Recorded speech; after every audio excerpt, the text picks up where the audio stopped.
it's about the roots on the ground team, forever proud. Forever proud. Hello and welcome back to Paranormal NL Podcast, located in Newfoundland and Labrador, Canada. That's PNL Podcast for short. I'm your host and founder, Jen Noseworthy.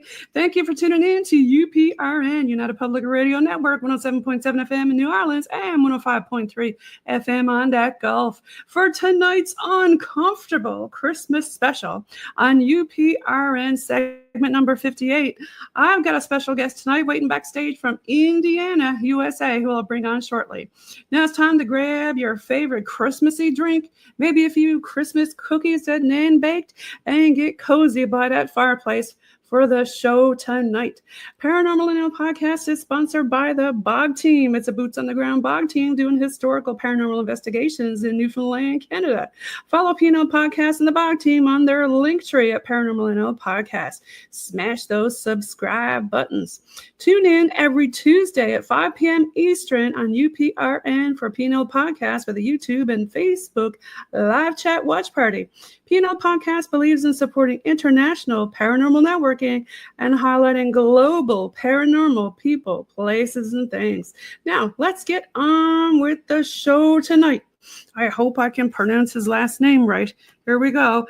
All the way from Indiana, we've got Erick Szilagyi. I hope I pronounced that right, Erick. Let me pull you up on the stage there, bro. There he is, Erick. Welcome. Thanks you were for being on the show tonight. Oh, tell me, pronounce your name properly for me, please. Szilagyi. Szilagyi. There, everybody say that. Szilagyi. Right, good job, guys. Erick, listen, tell me a little bit about yourself. I know you're with the Uncomfortable Podcast. You've been doing it now for several seasons. Tell me a little bit about yourself and what got you into it. Life. Life got me into it. It's been 4 years, probably a little over 4 years now that I've actually been doing the show. 4 years. Yep.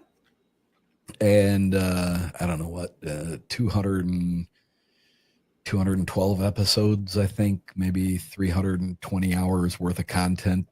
My shows go anywhere from very few one-offs that are only about a half hour, 40 minutes to like an average, it runs probably closer to 90 minutes. I've had some that run 2.5 hours. I had one recently back in May with Jeff Meldrum, who passed away here suddenly. Yes, and Jane just passed away not too long ago. This is a pre-recorded show, so yeah, we lost another, big heavy hitter. And his episode went almost 3 hours. So wow. It's just kind of all over the place. And, I grew up with a really healthy fascination with high strangeness, I guess, to encompass it all. I was obsessed with UFOs when I was 5 years old. And I can pinpoint that because I know in 1970, when I was 5, a movie came out at the theaters here in America. I don't know if it did there. Chariots of the Gods. And it was a pseudo documentary. I love that. I've got that book. Yes. Yep. Book by Eric Van Daniken. Tell folks listening about Eric Van Daniken. Eric, for people who don't know who he is. He's just been a prolific writer about he's very closely associated with Ancient Aliens, the program on television. They bring him up an awful lot, and he's just got some unique views on the origins of humanity and its relation to extraterrestrials. So I was obsessed with UFOs at the age of 5. 1977 rolls around. That puts me at 12. And I see a photograph of Patty, the Patterson-Gimlin film, still in a book that we had at our grade school. That was half the book was about Bigfoot, and the back half of the book was about the Loch Ness Monster. And that was the first time I saw the photo of it. And then shortly after that, In Search Of, the television program. I got to see the 56 seconds of film footage that Bob Gimlin and Roger Patterson took of Patty actually walking across Bluff Creek. And I mean, at that point, I was hooked. About that, like when you were talking to Jeff, you said you were talking to him for about like 2 hours. Did you all get into that? Almost 3 hours. Yeah. Did he get into that? He was associated with a couple of other gentlemen. I can't, right off the top of my head, I can't remember their names. But most recently, in about the last 3 years, I would say, he was involved with two other gentlemen who one of them was a special effects makeup artist, and then Jeff, he was a part of it. And then there was another gentleman who had, together, the three of them had collected, I believe 26 roughly different copies of the Patterson Gimlin film. 26. Wow. Yep. They were all of various degrees of degradation. You know, there were some better copies, some not so great copies, some that might have a second or two more, some that had a second or two less, some that had scratches in it, some that didn't. Right. And the third gentleman was tasked with taking all those 26 different versions of the Patterson Gimlin film, collecting them, putting them together, and stabilizing them with the most state-of-the-art stabilization techniques, the best computer graphics and everything that can be attributed to an old film like that. And then he used some sort of an AI that was able to go in and clarify the picture even more, stabilize it even better, and on individual cells of the film where there were dust that scratched the negative or scratches from being projected, it was able to replace that imagery and make it perfect again. So the end result was the full 56 seconds of Patty walking across the dry creek bed in Bluff Creek, but it is the highest quality. And that's where you can see the defined definition in the muscles, in the back of the leg, and the chest, breast, shall we say? That's what people are saying, right? And it's always been a standing thing. I mean, my kids grew up with me. My son and my daughter grew up with me, involved in all this stuff, and both of them are believers to some varying degrees. My son has always been a believer in Bigfoot, but he's like, the biggest problem for him was with that particular film was you never see the toes or the foot really bend as good as that supposed costume is. You never really saw the flexation in the toes or the foot. In the new film, you do. Now, my question is, you mentioned AI. Do you think that they added that with I had conversations with Jeff and the third guy, and I can't remember his name, about You'll remember it later tonight in bed. I will. About it. And the use of AI was used only in that it was used for repair. So there was nothing added to any of the footage. There was nothing added to anything that it put in the film was something that they would have seen in the previous film strips. So, a movie is made of, a bunch of little cells that just they change slightly with each one. And then if you play it at the right speed, it gives you the appearance of motion, right? I mean, we could do a whole show on AI and how, people could be so confused at what they're looking at, like this Atlas thing, I think they both adequately answered the question for me that nothing had been added that wasn't supposed to be there. Okay. Yeah. Now, he had a lot of footprints and stuff. Did he show you some of those while he was talking to you? We didn't cover those prints during the interview. I've had the pleasure of speaking with Meldrum in person, Right. at different conferences, and there he had several of his more famous prints. I actually own a couple of them. Really? This one right here behind me is Okay, hold on. Let me actually take this Patty. off the stage so we can see it. Where? Point at it? Right here above my head behind Okay, me. there it That is. one is actually Patty from Bob Gimlin's cast that was taken at Bluff Creek. Okay. And then the one below my other shoulder here, Right. that one is actually signed by Jeff Meldrum on the back of it. Can you pick that up and show us? Or no? It's attached to the wall. Oh, okay. So that particular track behind me on the lower wall, that's the Hereford track. That was from Grays Harbor, Washington, out on the West Coast. 1981, I believe. Sheriff Hereford was the one that found the tracks, led people to it, and consequently, I forget the number of different prints that they had, but there were a significant number of tracks, and they were actually able to cast multiple casts of the same. It's the same individual. I actually own a left and right foot cast Of that individual. of that Okay. individual, and they were able to Interesting. track that individual. It was well over a mile. Wow. So, I mean, it's interesting stuff. And, like when you hold one of these casts in your hands, it's difficult to, well, here, hang on a second. I do have one I can.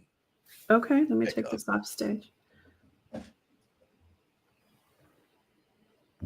So this is actually the other individual. Okay. All right. Bring it in a bit closer so we can see up close. Wow. So the problem with this, and it's a problem that I'm working on personally, so I can show people with a little There's bit. no claws on that. Obviously, it's not a bear. Because you know how people will be like, oh, that's a bear. Blah, blah. No, that ain't no bear. And look at the middle. You can see. And the toe stems are clearly visible. Yes. After And the look, pad. yeah, bring your hand down towards the middle. You can see the pads that like the feet. Like the Yeah, right through here. Yes. The definition. Now, people are saying, oh, is it a rubber foot? Come on. Well, they make great arguments, and you had Les Stroud, Survivor Man, hails from Canada, British Columbia, I think. Yes. He did Bigfoot or Survivor Man Bigfoot, which was I think there was a movie or a documentary, and then he did an entire series based on that. And he actually went to some areas where Bigfoot prints have been found, and he cast some, and he took them to Jeff Meldrum, who was very interested in them, and he looked at them and he studied them, and but Les was not able to pass that by Jeff Meldrum. What do you mean? He was not. Jeff was like, it looked suspiciously similar to. He picked up on it that it was a fake. Oh, okay. So I mean, Jeff knows his stuff, right? That lends some credibility to the work that Meldrum was doing. Yes. But he took, I think at the time, was $10,000 and gave it to a special effects artist who went and created a set of feet. Jeff did?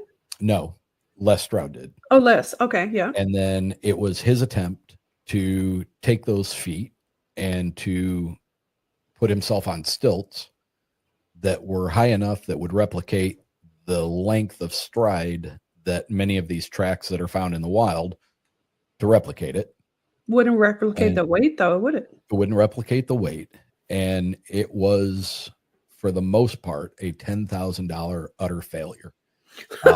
They were not able to replicate. They weren't able to get one, and they were walking in snow. and they were not able to get one to make it look like it could have been passable as real. So, I mean, does that mean that it's not possible? Absolutely not. But does it make it more unlikely? The fact that somebody had to spend $10,000 to get a pair of rubber feet made and still not be able to recreate what, you know, we've obviously found in the wild. So is that just somebody with a big foot? I mean, possible. Yeah, but it still wouldn't account for the pushing down into, like, if you get the print in mud or something like that along a riverbank. The weight. Right. You know, I had the pleasure of, or I guess you'd say the pleasure. I've had the opportunity to stand very close to Shaquille O'Neal. Okay. It was before he retired. He was in the prime of his life. He was 7'2". I'm 5'9.5" on a good day. So to stand next to somebody, a living being that is 7'2" and capable of doing everything and anything I can do, on top of being incredibly athletic, it is staggering to see somebody that is at that height. It is almost unreal, because not only is he 7 foot tall, but he is a mass of a human being. He's not a beanpole. He's not skin and bones. Well, you know, throughout history, there have been a lot of humans who've had pituitary gland disorders. Sure. Yeah. And they grew, tall, like giants, shall we say. There's been several giants throughout history. Yep. And why do they always disappear when we find quote unquote giant bones to the Smithsonian, right? Right. So anybody else in his family that tall? I don't know much about his family. Couldn't tell you. Yeah. I have no idea. But like you say, a structure that tall and big. Just to take that and set him apart from everybody else. I mean, my son's 6'4". Okay. He's a big dude. Yeah. He makes me look small. But compared to a Shaquille O'Neal, I mean, and I guess the reason I'm bringing that up is just to try to put into perspective that the majority of eyewitness accounts that are tangible accounts that seem to be reported by upstanding, not crazy, just normal people who don't stand to gain anything by reporting this, is that most of the individuals that are cited are estimated to be in the 7 to 8 foot range. Tall, very tall. And just, you can go to a zoo and see a gorilla that is. Yeah, I've seen lots of silverbacks, and they don't, even when they stand up, they're not that tall. I mean, if they stretch their arms out or something, maybe, but sure. But yeah, even at 5 foot tall, but the amount of mass that they carry on that skeleton, right, is significantly larger than what a normal human being is, and they're incredibly strong. Yeah, they can rip you apart. Just like a chimp could, even though they're small. Yeah. So if you extrapolate that to a 7 or 8 foot tall version of a silverback gorilla, what do you have? You have something that has a conical head. You have something that has. Have you talked much about military experiments, and could this be something that got escaped? We talk about high strangeness. That could be, down that rabbit hole of, I'm sure people had these discussions. Could it be a military super soldier or something that escaped? I think that's a bunch of hokey bunk. And why do all the military people know where they live, and why is there helicopters all the time? Well, they make good stories, don't they? They do, yeah. It makes good stories. So I'm not taking anything away from the fact that, I think there is you're in Canada. Yep. I know that you guys have your own set of issues when it comes to the running of your country. If you watch any news at all, you will notice that we have some problems of our own. We've been dealing with a lack of disclosure about the UFO topic. Disclosure is coming soon, though. Is it though? It is. Is it though? Because here's what I want to say about that.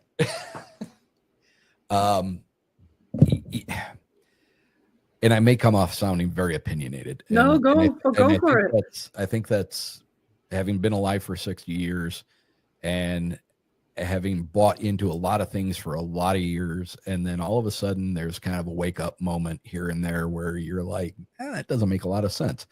But, so here in the States, we have a handful, a pool of people that are in the disclosure arena. All right. You got Dr. Stephen Greer, you got Jeremy Corbell, you've got George Knapp, you've got these fairly recent whistleblowers. You got Commander Fravor, David Grush.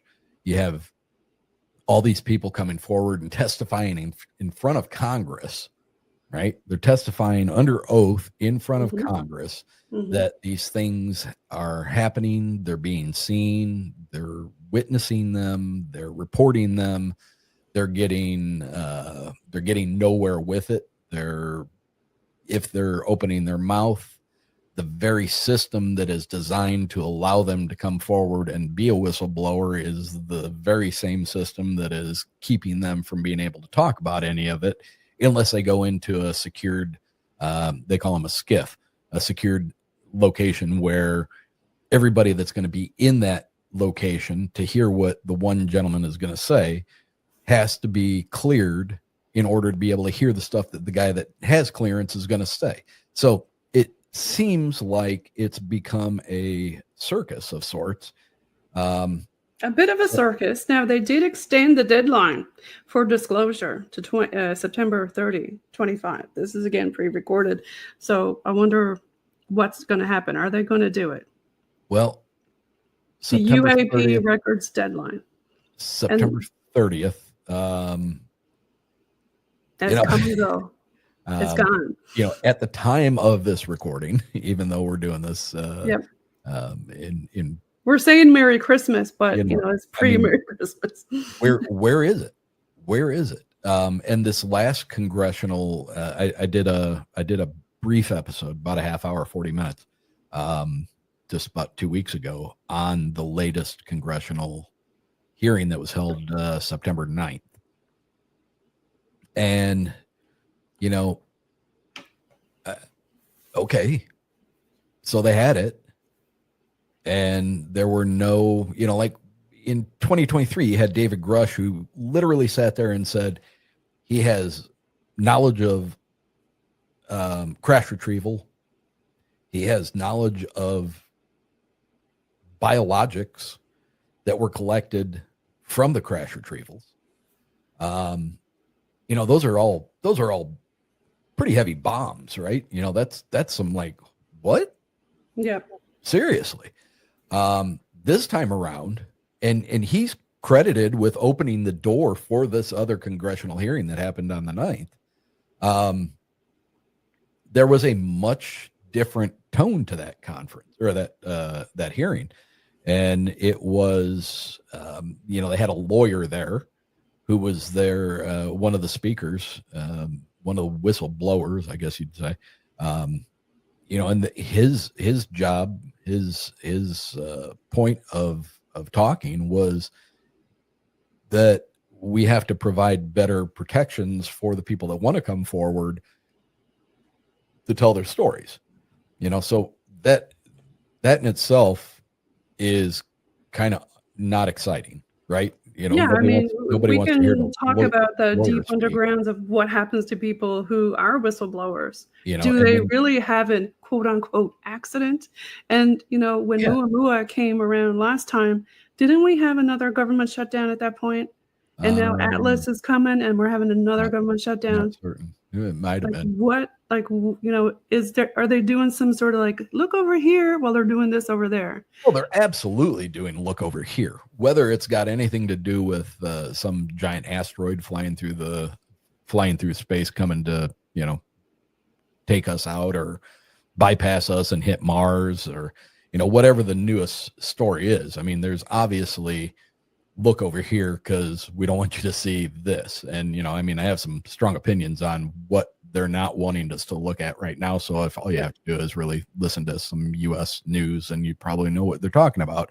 But I don't know if you've ever seen the program Wag the Dog, where they talk about, how media changes things. And, they had AI, movies had AI. Were they using that to the public? Are they using it now? People look at stuff and they go, yeah, right. Baloney. Well, if you want to know the truth of the matter, all you have to do is do a little bit of simple research on your own, on your own time on the internet, and you need to find out who owns the media companies in the world. And you'll be surprised when you find out who owns those media companies and what other hands they have in other bags or bowls throughout everything else. So, it's frustrating for sure. Yes. I've been obsessed with UFOs since I was 5. I have been waiting for disclosure for 55 years. I think a lot of people have. And I know, did you see that one that they put on, Netflix, Storm Area 51? Yeah. And then the military came out and they threatened everybody. Nobody, it was just a party that fizzled out, basically, right? What if we really did do something like that? Can you imagine? Would they actually shoot us? They probably would. Hell yes.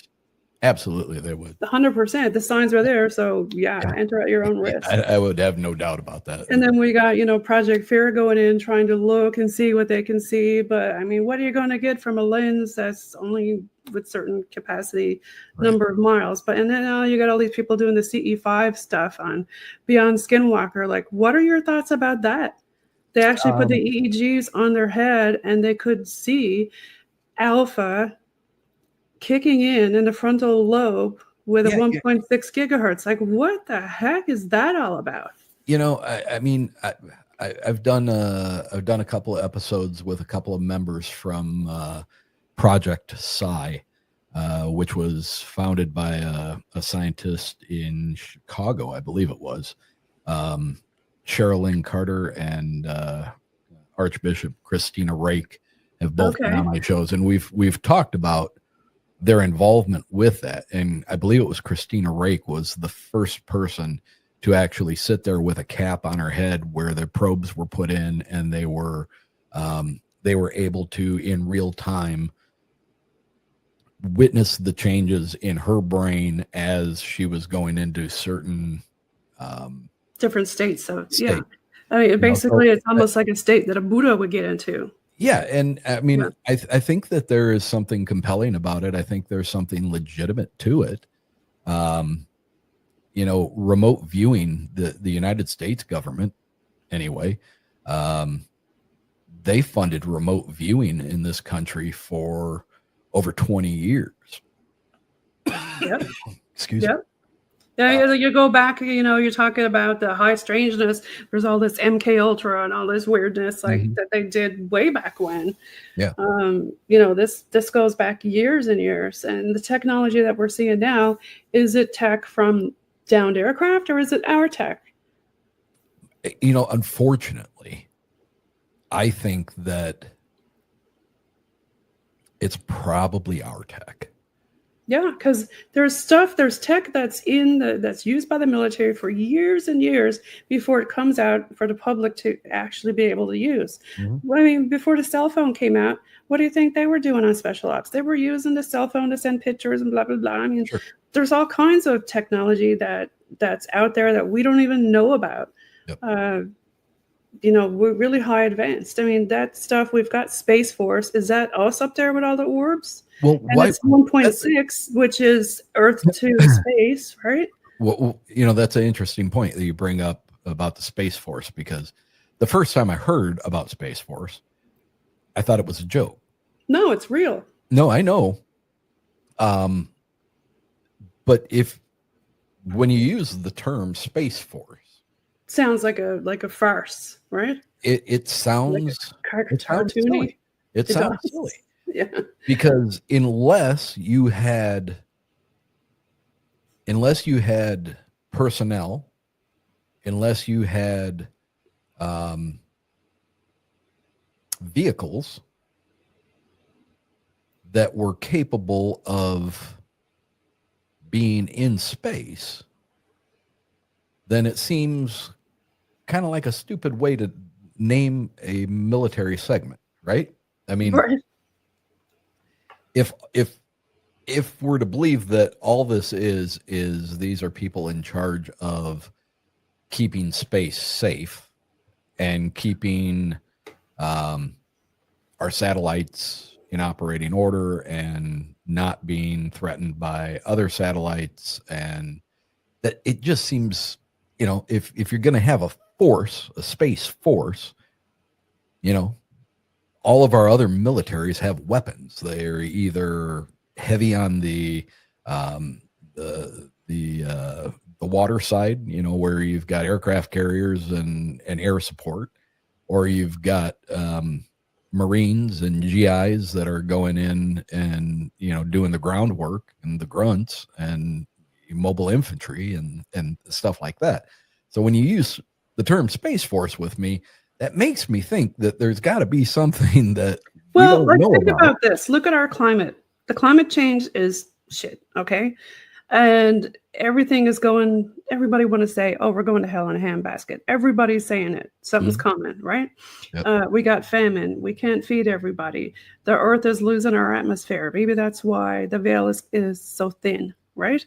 Why are we getting so many geomagnetic storms? Everybody can see the aurora borealis. That's not normal. Right. Our lakes here are drying up. People's wells are drying up. We have so many fires. It's all over the world. Are we in times? Is that why we have a space force? Is that why SpaceX wants to go to Mars? Because we're looking for somewhere else to go populate the human race? Or are we getting close to a pole shift? Yes. if Guaranteed. They've that already desensitized us with all of those pole shift movies. Look at the movie 2012. Mhm. That's what they do. They say, we're talking about high strangers. Well, that's what government does. They put out a movie to see how are the people going to react now if this happens. And now we're like, okay, yeah, that's normal now for a pole shift. Mhm. We know what it is. We know what to expect. We're all effed. Unless you get off the planet or got a good airplane with a lot of fuel. What do you think the chances are that the majority of us are going to get it right on those? I don't know, man. Is it going to be like a biblical event? Like was that, people talk about, we're going back full circle again. We're going back to Eric von Daniken and the Bible and everything else. Like, was there a big flood? Did somebody who told mankind about it? Yeah. How did we survive? I think there's enough evidence to show that there was a big flood. 100%. I think there's evidence to show that there's been multiple floods. Yes. Yeah. And I think that the world is cyclical, right? We've had the dinosaurs. And I think there's enough evidence for myself to entertain the fact that there have been multiple resets of humanity all along. Yes. And is that why we're seeing the orbs? Because they're coming to watch the show. Oh, this planet's screwed. Let's go watch the show. Or maybe let's go help them. What do you think? Boy, my opinions on that have changed so much over the years. I'm firmly in the camp now that if there is an extraterrestrial race, if we are being visited, I used to always think that it only made sense that they were coming here from somewhere, whether they were traversing vast distances with, warp drives or, some anti-gravitic propulsion or whatever. In the past few years, I think that my mind has kind of switched to, it makes more sense that these things are in the same, they're not in the same, and I hate saying this out loud because it makes me sound like an absolute wackadoo, but different dimensions. You know what? You don't sound like an absolute wackadoo when you talk about different dimensions. Maybe we do have portals. I think these things. Why does Bigfoot always have an orb stuck next to him? What's up with that? I think these things are here with us. I think they're always around, and they could be USOs from the water. Mm-hmm. Yeah, sure. I mean, there's significant accounts of things coming out of the water. We haven't been down there. I know we've got the SLAM scans, LiDAR and all that, mm-hmm. and we can see, and they say, oh yeah, SLAM scan it, we can see the bottom. No, we can't see everything down there. No. No, you can get a topographical outlook of what it looks like, but I doubt that it's scanning and showing everything that's down there. So, what are these things? I think they're here with us, and for whatever reason, either the conditions are right or they have the ability to. I think that it points. Well, you talked about the veil. I've got to go back to that, and I've got to go back to your Fab-5, JJRose777. She's going to come on, and we're going to talk about the veil getting thinner. Mm-hmm. That's a thing. I really think that it is. I think, no disrespect to JJ, and everybody has their own opinions, but where she says the veil is thinning, I tend to think more that we are becoming more enlightened. For some reason, we are becoming more in tune. There's a lot of guests I'm having on are talking about enlightenment, Eric. Yeah. A lot more people are talking about it. But here's the thing, like from the standpoint, is it because of the portals? Are you saying? I've never seen a portal, and I think that it's dimensions. So when I say portal, I mean dimensions. That's what I mean. I do think, because when you look at the human condition, we only see in certain frequency of light. Yes, we can only see certain frequencies. Shout out to Charles Chucky Danger, Charles Stevens. He talks a lot about the different frequencies and the different spectrums of light. We can only see, just like you said, look at this tree. There's only a couple of spectrums that humans can see, right? Yeah. So there's so many other, like bugs can see, cats, we don't have this stuff behind our eyes. We don't have eye shine. We don't have that ability. But Can you imagine if we could see like a bug? Yeah. I mean, hearing's the same way. We can only hear certain tones, so there are elephants use infrasound in their feet to talk to each other through the ground. We're only now starting to understand infrasound. Birds, they use the electrical impulses and stuff like that for migration. Can you imagine if we could do all of that stuff? Right. And unlock what's in our frontal lobe of our brain. Right. Are we unlocking it? Is that why we're seeing it tracked on those people who seem to be able to access those dimensions? I don't know. I guess that depends on, do you use fluoride when you brush your teeth? Is your pineal gland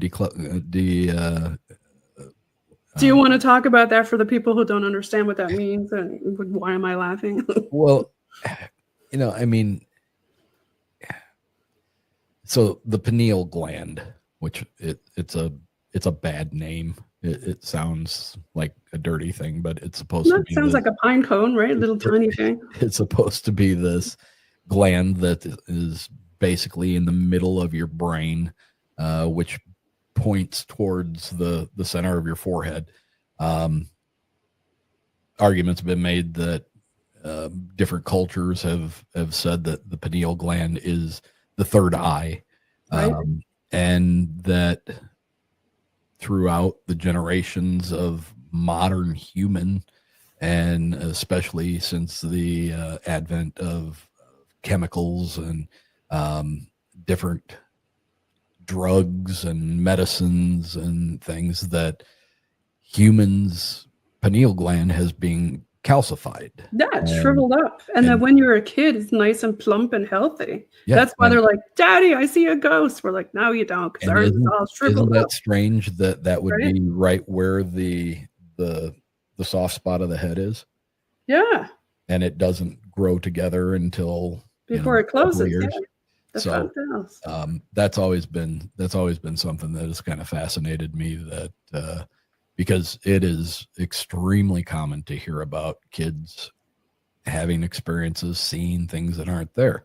And I mean, just think to your own self, if you ever had a child that when they were young had an imaginary play friend, especially if it was one that stuck around, Yes. But yeah, I mean, this world is full of some strange stuff, man. Yeah, we haven't even got into talking about ghosties yet, have we? What's your theory on them? Do you have any experiences yourself? Oh yeah, too many to get into here, but the most impressive ones were very pointedly my dad. After he passed, he was killed in a car accident. I'm sorry, Eric. That was just a long time ago. Thank you. But it started about 9 months after that, and it went on for a while. Not 8, 10, 12 months, maybe at the most. He was visiting you? Yep. Yep. Very, very, very much pointed to things that were between him and I. And it was never scary. It was never, oh my God, what was that? It was unique, I think is the best way to put it, because it was a very personal thing. But what I found to be odd about it was when it stopped cold. Not another experience. And how long did you say it happened for? It was in the neighborhood of 9 to 12 months, somewhere in there. And at the 9 to 12 month mark, was that when your heart kind of was healed? Is that why it disappeared? I don't know that. I mean, it seemed like it just ran its course. That's my gut feeling on it. Now, what does that mean? I have no idea. Does that mean that they only have a certain amount of time that they come back? Is there a certain amount of time that it took for him to realize that I was going to be okay, and he was able to move on? I don't know. And quite honestly, for some people, and this is kind of why I got out of doing the ghost investigations and stuff like that. I do agree with some of the investigators who say that there's some things you shouldn't dabble with, and I agree with that. And I've never dabbled with that, and I refuse to entertain the idea of dabbling with that. But I do think that there is a healthy perspective on having a visit, or something, whether it's your grandmother shows up, the night that she dies, you have a dream about your grandmother. We're all connected in various ways. And is that a coincidence? Is it something that was prompted because of her death, that you had a dream that was kind of a way of letting you know that it happened before you even heard? I don't know. What But kind of visits were they? Were they physical touch or? no, long and short of probably the most prevalent one is I had bought him a Mariner's crucifix the July before he was killed. And he was hit, killed. I got all his belongings from the hospital. And the Mariner's crucifix was one of the things that I got back. So I washed it off. I started wearing it and wore it all the time. Well, because of the thin rope that the crucifix was on, it was getting snagged on blankets and sweaters and clothes and stuff, and it was just getting kind of ratted up. So I decided to get a new chain for it. And shortly after doing that, I decided to start taking better care of it. So I would take it off when I'd shower. I'd take it off at bed, and I'd just put it on in the morning. So I took it off to take a shower, and took my shower, got done, toweled off, and I went to look for that. It was on the kitchen sink, which was a decent size sink. I mean, there was countertop, decent amount of countertop. It was gone. I immediately thought that it got hooked on the terry cloth towel. Started looking on the towel. It wasn't on there. Thought it got knocked off onto the carpet. Started retracing my steps from where I was in the house to where I came to the bathroom to take the shower to begin with. And then finally I was like, shit, it probably got knocked down the sink drain. Right, so right. Took a wrench. I took the gooseneck off the wrench with a wrench, and it wasn't in there. And I was like, well, shit. Where'd it go, right? And so at the time, my mom had moved out. Okay. She was much like people when they have a divorce, you kind of, once that freedom of being married for 20 some years was gone, she just kind of decided to go, not to make my mom sound like she was a hussy or anything, but she went and kind of started sowing her oats a little bit. I continued to live in the house, and quite a while went by. I don't know, maybe the next summer, I had closed the door to my mom and dad's bedroom because I wasn't ready to deal with the pictures of us on vacation, and I didn't want to see my dad. I didn't want to deal with the emotional side of that. So I was getting ready to go out on a date. I put on my best pair of jeans or khakis or whatever they were, and I wanted to wear my white button-down shirt because I had a really nice tan going at the time. I buttoned the top button up, and the button fell off, and I was like, shit. So I knew my mom had a sewing kit, and it was under the bed in my mom and dad's bedroom. Well, I really wanted to wear the shirt, so I walked down the hallway, got to the door, and I opened the door and immediately saw a picture on the nightstand of my dad and I on vacation in Traverse City, Michigan, and kind of got hit with the feels. It was emotional, but it was better than what I was expecting. So I, took a deep breath, and I said, I can do this. So I went in, I sat down on the edge of the bed, I reached underneath it, pulled out the old cookie tin that my mom kept all of her sewing stuff in, and opened it up, found a needle and a thread. And I looked up in the mirror that was in front of me, and the reflection from behind the wall behind me was my dad's military picture. And it was an old black and white photograph, but back in the day, in the 50s, they would kind of use soft pastels to kind of colorize it a little bit.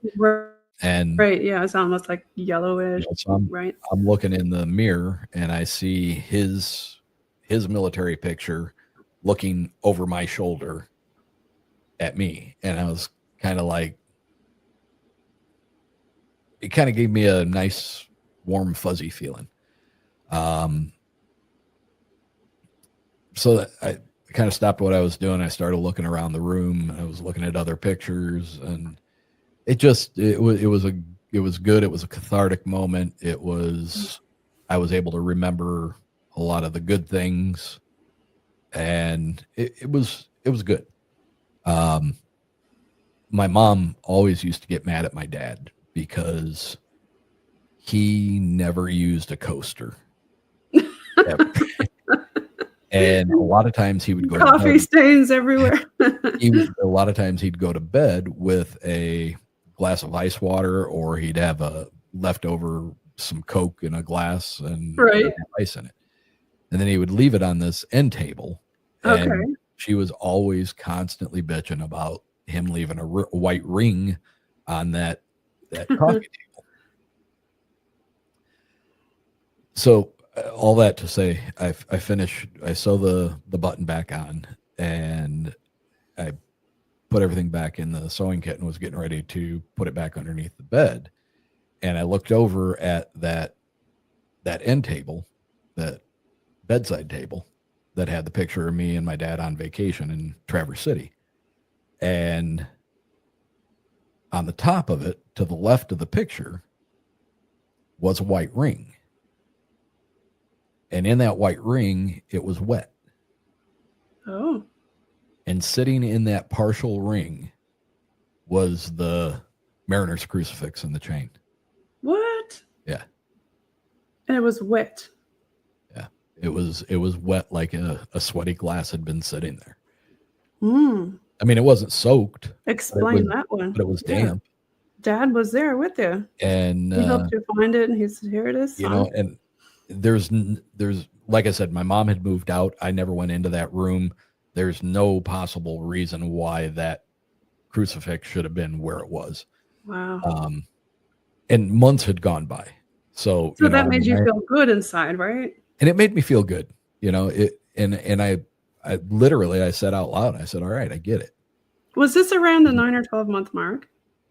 I mean, it would be a guess for me. Yeah. I don't know. Is that when things stopped happening after you found it? No.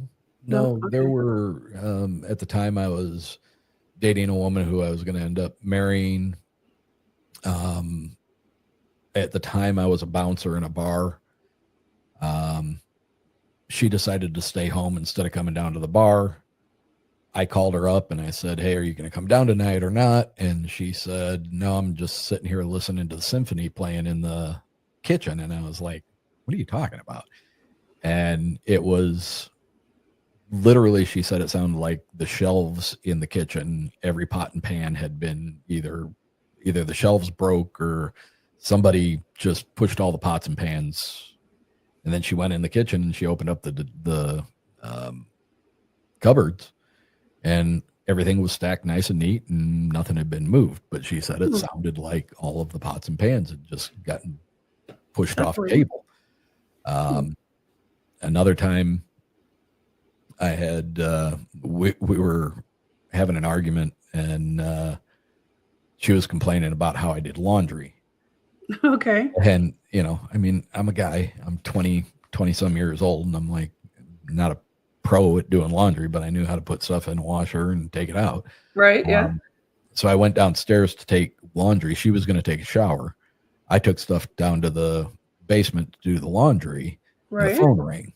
So the phone rings. I come upstairs and it's my mom. So I sat and talked to my mom for about 5 minutes or whatever it was. Went back downstairs to separate the laundry.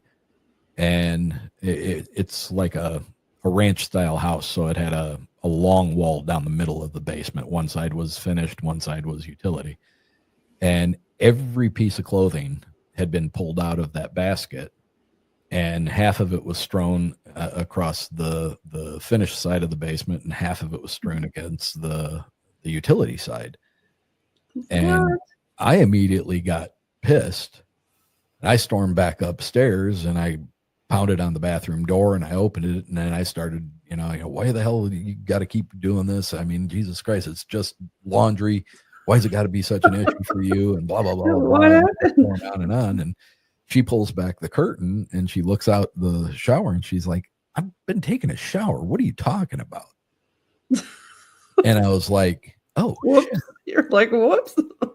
And she did. She had told me she was going to take a shower. So when the phone rang and I went up to talk to my mom, she was already in the shower. I could hear it running. Right. So we didn't have any dogs. We didn't have any cats. We didn't have, it's a brick house. It's not like we had critters coming in and. Yeah, I was going to ask about that. Was something in the basket or? There was absolutely no reason for it. Okay. Weird. Another thing quickly was, your dad was looking for a shirt or something? I don't know, either that or just wanting to be noticed. Well, maybe. Yeah. At the same time, before she started living with me here, at a neighborhood friend who was having some problems with his mom, she was kind of starting getting early dementia. Oh. And he says, man, I can't keep living here. He's like, can I come stay at your place for a while? And I said, yeah, I mean, I don't know how long, but yeah, you can. I mean, we got plenty of room. So he moved in. I was still working at the bar. I got up on a Sunday morning, and I had to go to Grand Rapids, Michigan, because the bar that I worked at required us to take it was a techniques and alcohol management course. Oh. It was called TAM. And I had to go up there and I had to do hours of classroom stuff, and then came back home and he was gone. He moved out. He never said anything. He just packed his crap and he moved out. Huh. I went and talked to his mom, and he wasn't living there either. So where'd he go? Eventually we have the conversation, because I came home one night from the bar. We're at the 57-minute mark. All right. I come home from the bar and he's sitting in the couch, and he has my gun pulled out from underneath the couch, and it's sitting on the arm of the couch. Ooh. And I said, hey, what the hell's going on here? I'm like, you hang out with some stupid people. I said, I was making assumptions that he was, people were coming to my house now looking for him, or he was, selling pot or whatever it was. Uh-oh. And he says, he's like, and every light in the house was on. Every light. When I pulled up. He was scared. And he said, around midnight, I heard you come home. You walked in the kitchen. I said, hey, man, you're home early tonight. And he didn't answer me. And he says, I looked over to the corner where the kitchen meets the living room. And he said, I saw a dark figure, smoky, that walked out of the kitchen, walked down the hallway, and walked right through the door of your mom and dad's bedroom. That was your dad. He was looking out for you. He was a stranger in the house. And that was it. That's all he could take. He moved out that next day, and he literally went and moved into a summer cottage that his mom still had no insulation or anything. It was literally a summer cottage. So he had a hard time. And he lived there during the winter because he couldn't deal with it. So. Wow. That's a story. We'll have to have another episode with you on it and talk about that. I've got to give a shout out to all your Fab-5. Do you want to start doing some shout outs on where people can find you? And it's Uncomfortable Podcast. You can find me anywhere you can get podcasts. It's lowercase u with an uppercase N and the word comfortable. I'm Spotify, Apple, iHeart. Good Lord. I mean, it's just an endless list. Anywhere you listen to podcasts, you can find Uncomfortable. And I'll put up your link tree in a bit. Do you want to give a shout out to your crew? As far as my crew, you mean the fantastic Fab-5? Oh, we gotta give a shout out to Kat Ward on UPRN. Tim is also Sudano on UPRN. Tommy Cullum, Let's Get Freaky. Kat is with Paranormal Heart, and Tim is with Paranormal Insight. And we got JJRose777 and yourself. How did you all come about? I know we're at the 60-minute mark. We only got a few seconds left. Just a collective of friendly people that have common interests, and we just got along really well. And I don't even remember whose idea it was to start calling themselves that, but we've done a few things, worked together several times, and just a great group of people. Well, Erick, thanks so much for being on the show today. You can see Erick's link tree in the ticker down there. Check it out. Follow Erick on all of his socials and subscribe to all of his stuff that he's got going on here. And Erick, I want to wish you and your family a very Merry Christmas. You as well. Thank you. Yeah, and I really appreciate you being on the show tonight. It's been a pleasure. Thank you. Yeah, thanks, Erick. So we're going to leave now with a little bit of Bog Team music, Boots on the Ground team over here in Newfoundland, Labrador, and you're listening in on UPRN, United Public Radio Network, 107.7 FM in New Orleans and 105.3 on that Gulf Coast.